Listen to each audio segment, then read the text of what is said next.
Welcome to A Celtic State of Mind. I'm Paul John Dykes, and today I'm absolutely delighted to be joined by John Paul Mason. JP, welcome to the show. How are you? Hi Paul. Thanks for having me on. Oh, absolutely. I mean, anyone who's been a long time listener of A Celtic State of Mind will remember that we did speak to you. It must have been about 18 months, 2 years ago now. It was a wee while ago, wasn't it? It was it more than that? Was it 2017? Possibly. I think it was, but yeah, it was a while ago. I came on and into the studio was above the toll booth. Is that right? Up in Stirling. Yep, that's right. That's when we were allowed to move about and that, and meet up with people and all that kind of stuff. But I do remember the conversation. We were talking about the special times we were enjoying at that time. And I remember saying, and to a lot of people back then, John Paul, it was a situation where you were saying to people, you know what, don't concentrate on what they're doing over there.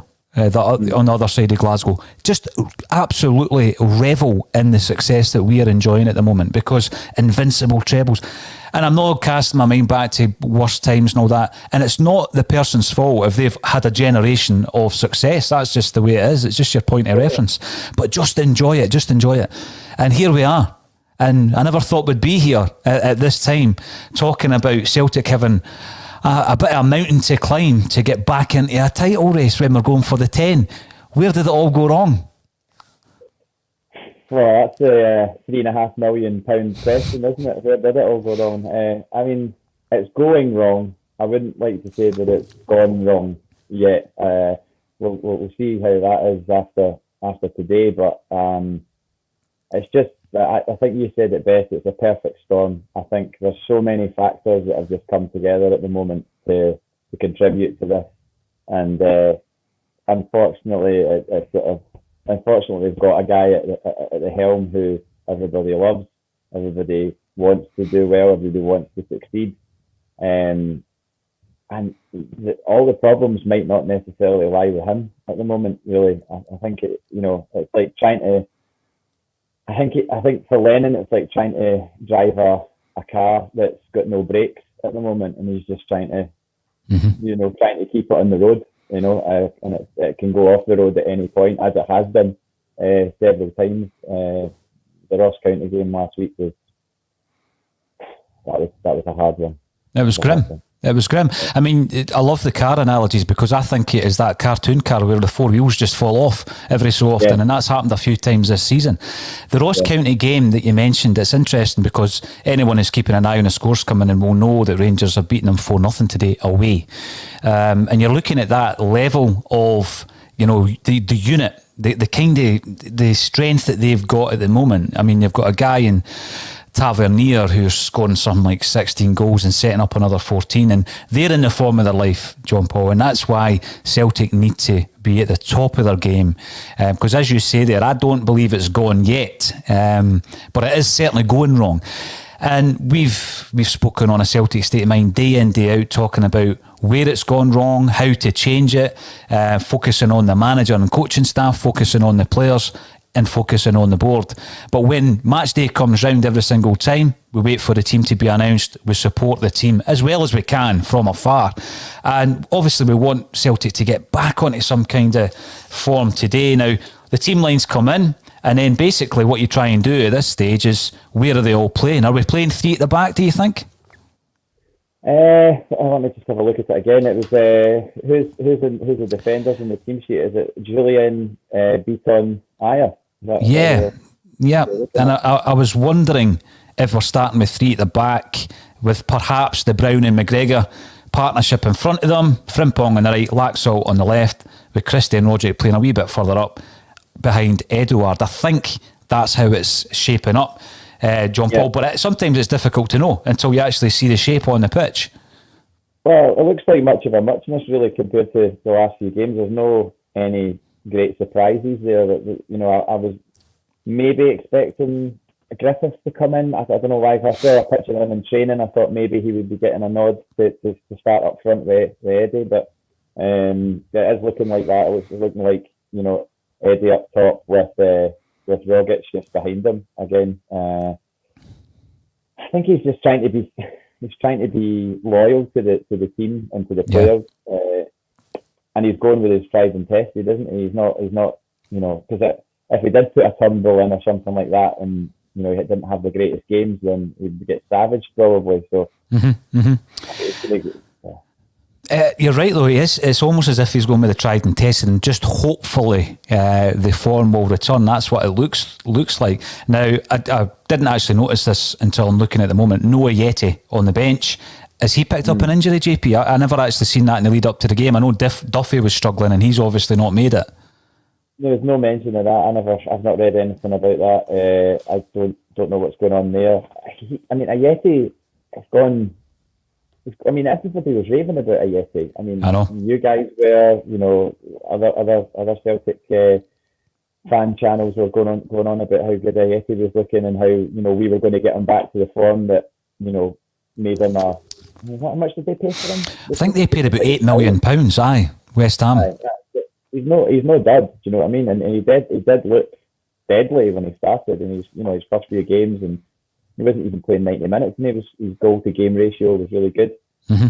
But I don't know what's happened to him today. I don't know why he's been bombed out of the squad, whether it is an injury or not. I find it really frustrating when people come in like that and make an impact, and then just kind of fizzle away, and then all of a sudden they're getting branded duds again, and you're just like, oh, come on, guy's clearly not a dud. I've seen enough of him to know that he's not a dud. So. Absolutely. I've seen obviously over the last few days the impact that like Ivan Toney's made since he moved, and Barry Fry came out and said that he was desperate to sign for Celtic. It makes you wonder which of the two was Neil Lennon keen on signing, and obviously we've gone for Albion Ayeti. I'm not at the stage where I want to write him off, but to tell you the truth, when he missed that chance against Ross County and he looked up with that big white grin on his face, I was thinking I would drop you at that stage, pal. But obviously it will be a wee pull or a wee strain, I'm guessing, or maybe Neil Lennon's looking at a situation and saying, well, I'm playing one up top, and I don't think Ayeti has shone when we've played one up top. He seems to struggle. And then I got a message last night, actually, JP, on Twitter from a big Celtic fan I know called Kenny Wilson, who was saying, similar to yourself, he thinks it's time we brought Griffiths back to my partner Edouard. Now, I know Griffiths has had massive amounts of support from us as Celtic fans, from the club, and I was a wee bit critical of him during the week, saying, we're in December, the guy can't get fit. It's time he took responsibility here. But I think what Kenny was saying was that, that partnership almost turned their seat. There was loads of other reasons, but that was one of the most noticeable reasons last season where our form turned and we went on that great run. And it was Edouard and Griffiths. Edouard was crying out for someone to partner him. Griffiths comes in and it just clicks. Do we need something like that to get us going again this season? Obviously, we're not doing it today. Hopefully, at some point, Griffiths will make an appearance. Well, I'd like to think so. I'm just checking. He is on the bench, which is good. He's there as backup, which we hopefully won't need to call upon him if we're struggling in the game. I'd like to think that we are going to go all out to try and get an early goal, just to try and calm everybody down. Because if we get an early goal, it just takes the pressure off everybody concerned with the entire club, not just the team, just everybody watching, the coaching staff and all of that, just to sort of be like, right, okay, we are a good football team. There's so many people have said so many things about where we are at and everything else, but we went over to Lille and battered them in the first half, that wasn't a different team. That wasn't last season. That was this season. Do you know what I mean? And I pointed to that in my defence, of Neil Lennon, which had started to wane and then was waning even more by the time we got to Ross County. But I'm trying to sort of stay on top of some sort of practical thought process with regards to it, because there's so many finite things whereby you're like, well, who's going to come in? If he does get sacked or if he does walk away, then who's going to come in? And that you're going into an absolute chaotic room at that point where you're like, well, clearly the board don't have answers for that, and we don't have answers for that. So it's not like there's this obvious candidate that's just waiting in the wings to sort of step in. So I think it, looking at the Lille performance, like how we took apart Milan in that first 15-20 minutes, they looked all over the place.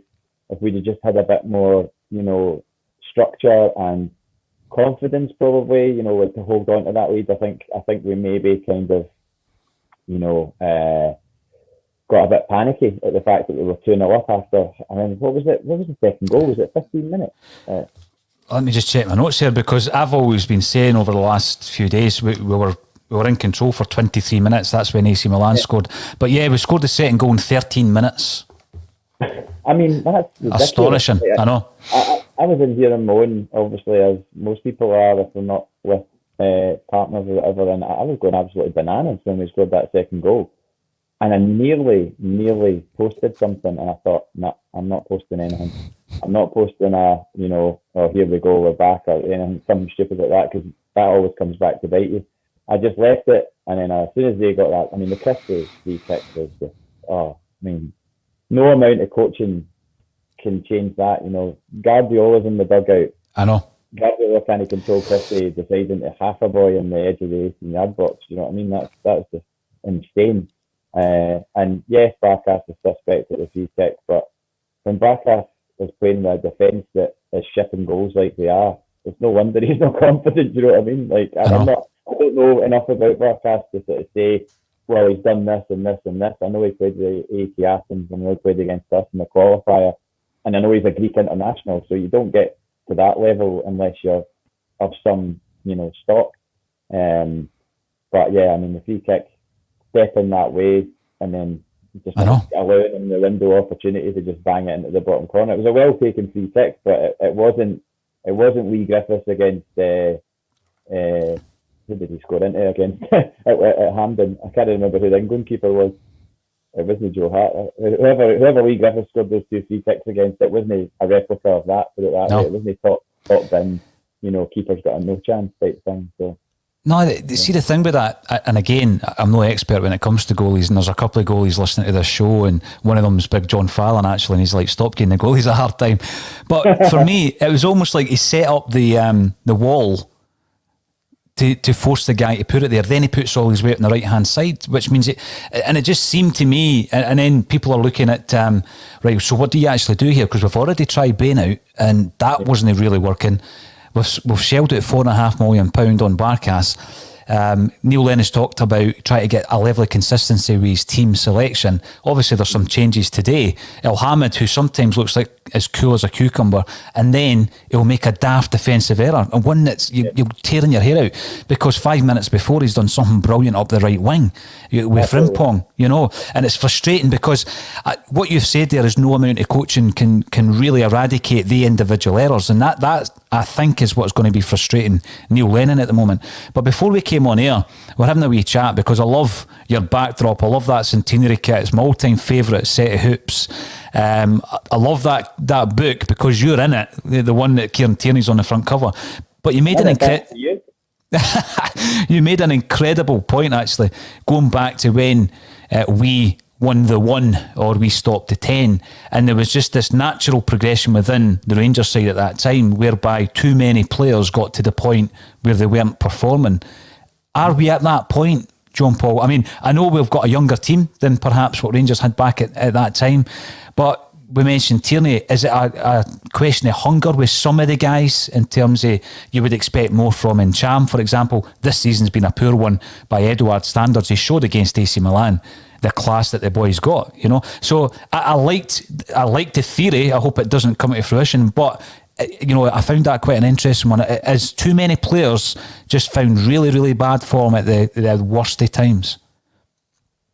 I think, if you look at the situation, somebody's just saying it was Joe Hart. Thanks. Joe Hart big goals against Griffiths. Good. I'm glad it was him. I was there as well. I was at that game. It was amazing. But anyway, another story. The Rangers analogy, I was at that game at Ibrox. Weirdly, I think I told you this in that last when you interviewed me a few years ago. I told you that I couldn't get a ticket for Dunfermline at East End Park, so I went to the Rangers Kilmarnock game with my pal. That's right. So I was in the Kilmarnock end, and obviously they had about 6 minutes of injury time trying to give them a goal so they could win the game and keep their 10 alive type thing. And then Ali Mitchell from nowhere just bangs it in, and the Kilmarnock end went mental, including me. And then I watched all the Rangers players come on with their families and their kids and everything, and they were all distraught because they'd lost the game, and it was the end of an era for them because, you know, they'd been there for years, like guys like McCoy and Durant and all of that. I was loving it, obviously, because I was just watching the end of an era. And we're not like that because we've not got, yes, we have Scott Brown who's 35 and is obviously, you know, his best years are, you know, obviously behind him, but the rest of the team, you know, Rogic, 27, 28, Carl McGregor, 27, Ryan Christie, 25, Cham's younger than that, Edouard's younger than that, but these guys have all been with Celtic now for quite a long time when you think about it. It's gone beyond just like 1 or 2 seasons, that usual 2 years that we have a player before they move on to pastures in a bigger club. They've watched all these guys go away and earn the bigger moves, and they're probably all sitting there going, well, that's what we want now, you know. And I don't think it's really as a disrespect to Celtic or to the manager. I think it's just a case of when you've won 3 trebles in a row and you're going for a 4th, like, that's insane. Like, and from a professional athlete's point of view, they look at things completely different to how we look at it, because we're looking at it as a fan's point of view. We're just greedy for success, whereas they're kind of like, all right, we've won all of that. What's next? You know, and I hate thinking that that's how they think, but it probably is how they think. Yeah. I know. Well, that's the thing. We hate it because we would do anything to represent the club, and then you've got these guys who are using Celtic as a stepping stone or just part of their CV, and that's frustrating. But as you know, the guy over your shoulder there, Kieran Tierney, we never ever thought if anyone was going to leave Celtic, you know, there's your man who bleeds green and white. He left Celtic, so anyone can leave the club. And someone's came in today asking about Shane Duffy. Now obviously that's been a big disappointment for everybody associated with the club, because we brought in Shane Duffy, John Paul, and it was, you know, one of these situations where, you know, I think Ayer and Julienne had served as well last season. They started to develop a good partnership, but a massive part of that is the guy that was behind them in Fraser Forster, who obviously they had a good understanding. This season, you know, after the Kilmarnock game, I think everybody was crying out for another centre half. People were even looking back, as we do, about Jozo Simunovic. We should have kept him on. I've even seen stories this week about Jack Hendry coming back. I mean, is it that bad? But Big Duffy comes in and he's the answer. He's going to come in and shore up the defence, and it's just no word from him. Do you think we're at a situation where we might actually send them back to Brighton, if that's an option, and look elsewhere for another centre half in January? Oh God, I'd really hope to think that isn't the case, because I mean, I've got to be honest, I didn't know that much about Shane Duffy and hadn't watched a lot of him playing before he came, but the fact that he had, you know, the pedigree that he has, you know, from playing X amount of 100 games in the Premiership and captaining the Republic of Ireland, you know, and you saw a lot of sort of Twitter hype about him being a Celtic fan and everything else, and I don't doubt that he is a Celtic fan. Maybe not as big as a lot of people have made out, including himself, but I think he's definitely, that's Celtic's club, you know. But the way that it's happened for him, it's just, perfect storm. He's come in, you know, you would think that signing a guy like that is going to just slot into the team, and suddenly we're going to have like this, you know, brick wall at the back that's going to keep everything out, but it's not been the case. And you know, once a player makes one mistake, and I mean that one at Pataudry, it was Pataudry, wasn't it, when he was like, he caught out so badly on that right hand side, and he tried to kind of like flick it over his head, like over the side of the player, whereas he should have just weathered it out of the park, and then he got caught, and we got done, and we got a goal against us. So I think once a mistake happens, especially a mistake happening in a Celtic shirt when you're a Celtic fan, you know, that can go one of two ways. It's either going to go the way of, right, I need to get my head down and make sure that doesn't ever happen again, or he's going through games constantly going, oh my God, I know how bad I felt at that time, and I don't want to feel like that again, and I'm scared of feeling like that again. So you start making different decision making. You know, your decision making isn't as fluent as it might have been without the baggage, if you know what I mean. Yeah, definitely.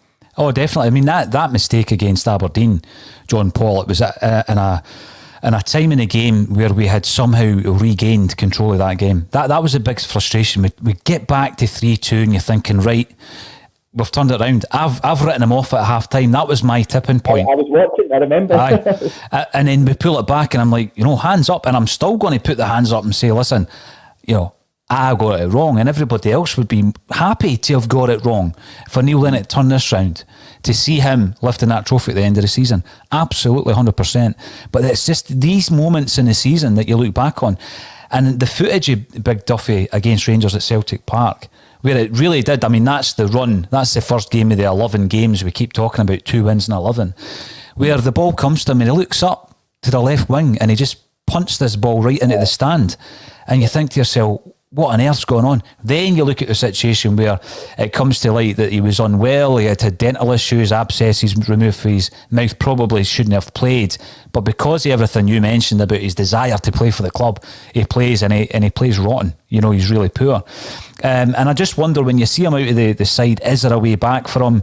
I'm pretty sure we've identified some further signings in January. Whether or not Neil Lennon's going to be the guy to bed them into the team, who knows, because we've seen so many names. Philip DeMarco with an outstanding avatar on YouTube.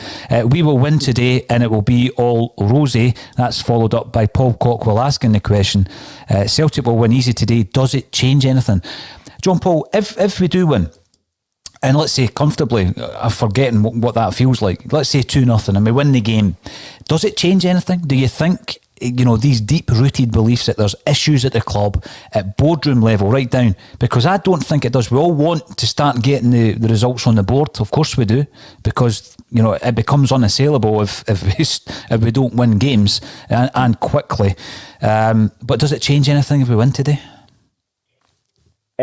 It doesn't change anything with regards to a way of thinking that has been adopted by a large amount of the support at the moment. I think reading Twitter, obviously that's all we've got to do. We can't go and congregate in pubs and talk in pubs and everything else. So we're forced into these forums, which are amazing, by the way. And I genuinely, I'm not just saying this to sort of blow smoke somewhere.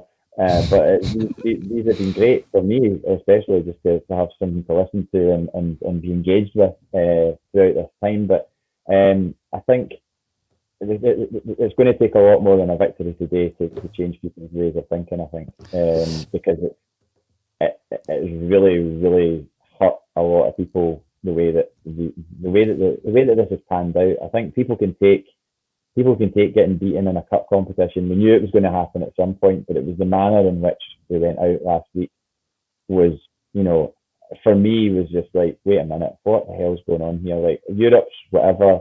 Obviously, I want to do well in Europe. I was not one of the people that was just like, oh, forget about Europe. I still wanted performances in Europe. Whether that led to results is a different story, but because we had a hard group, let's face it was a hard group. Sparta Prague aside, that was a hard group. Lille and AC Milan are both pretty top sides, but I think the Ross County game was just like, no wonder it caused a bit of aggro in terms of people turning up. But I wish that hadn't happened. It's like Jim Orr said as well, that wasn't organised, and because it wasn't organised, there was nobody there to sort of, be the fulcrum of that moment.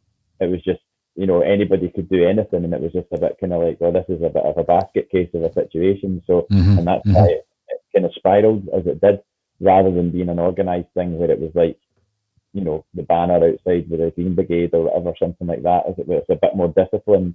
So I think it can only do good if we win. It certainly won't do bad, but it won't change. It won't change the way that I see a lot of people thinking. No, you're absolutely right. I mean, David Curran makes a good point on YouTube. Goalkeeper must be signed on the 4th of January when the window opens. Now, we're in a situation, and that, you used the term a basket case of a situation. I think that was our situation around the goalkeeper coming into this season. We obviously wanted Foster, and as far as I'm aware, Neil Lennon thought we had him. And then obviously something's happened there. In the meantime, we've already, paved the way for Craig Gordon to leave the club, a guy who was very, very experienced, international player, could have been the number one until something else happened. But it's almost as if we've just gone out there and chucked 4.5 million quid at Barkas. And like yourself, I knew as much as you did about the goalkeeper, but obviously we had scouted him. He had been a long-term target by all accounts. But I think the frustration for me is we just don't have that settled defence with the goalie behind it, and I think that's what Neil Lennon's trying to do today. I think no matter what happens, we need to strengthen in January. There's also a whole host of players that don't seem anywhere near getting into that first team, and you think to yourself, well, get them out on loan, get rid of them, because we've got quite a squad that's kind of top heavy with midfield players. You're looking even at Incham, how much of an impact has he made this season? Not a great impact. So I would expect moves in and out come January. Jeff Payne makes the point, 600th appearance for Scott Brown today. Now that is astonishing when you look at the records. I mean, there was 12 players, John Paul, who had made more than 500 appearances for Celtic, and he was one of them. And obviously he's getting up to the territory of almost getting up to the Danny McGrain level. Now that is frightening, and everybody at Celtic obviously appreciates what he's done over the years as a captain, as a leader, but he's not having the best of seasons. I mean, the first half against AC Milan, I thought he played particularly well, him and McGregor, but it was quite clear. It's actually going forward. Yeah, I know. And then, in the second half, you're looking at him going, you're knackered. I was looking at him and Rogic, and the last thing both of them did before leaving the pitch was get booked, because they were so tired, they were off the pace, and it was time for them to go. And that's a sign of Scott Brown that we weren't really seeing. The guy was like a Duracell bunny before. He just ran constantly. But, I'm not saying he's lost his legs, John Paul, but at this level in the Champions League away to AC Milan, and by the way, I was surprised he was playing, because I think today's a more important game. Do you think we need to use him a wee bit more carefully for the rest of the season? I think so, yeah. I think there has to be a balance, because, Bruni will be, I don't know the guy. I've met him a couple of times, but I can't say I know him, obviously. But he's, just from the interviews I've seen of him and all that, he loves everything about playing for Celtic. It's not made up, he genuinely loves playing for Celtic. He loves training. He loves being in and around the park, I've seen him in the lounge, a couple of times, and he's got that kind of aura about him that he loves being there. So I think what has to happen is that, it can't just be about Bruni going, oh, I'm fine to play in this game, I'm fine to play in this game. It's like, there has to be a kind of like, I know you're fine, but, we're going to probably have to keep you for the next game, or, manage you a bit better than we have been, because his performances can affect the overall Celtic performance at the end of the day, because you don't want anything to damage his legacy. As much as anything, because I'm sure that's been mentioned a few times before, you don't want it to be a case of, he's just kind of, limping out the door. You want him walking out the door, giving it. Absolutely. Giving it the Bruni. Giving it the Bruni all the way out. I was just checking a list I put out a wee while back when he made it into the 500 club. So he's now above the likes of Tommy Burns, Jimmy Johnstone, Jimmy McMenemy, Bobby Evans and Bobby Lennox. So he's behind Alec McNair. He's the seventh most appearances for Celtic. Alec McNair and Pat Bonner's got 641. Then it's Danny McGrain on 663, and then you're moving into the realms of Roy Aitken, Paul McStay, and the one and only Billy McNeil. So he's right up there. And as you say, you want to remember his legacy as being untarnished in any way, shape or form. Now, I've just had a wee look. Thankfully, my stream is working. I did see a tweet, and the players are coming out onto the park. There's Bruni the Now doing his usual. And so we'll go and join the action, John Paul. I'll dial you back in for half time, and hopefully we'll be talking about a great 45 minutes of football. Thank you, John Paul Mason, for joining me once again on A Celtic State of Mind.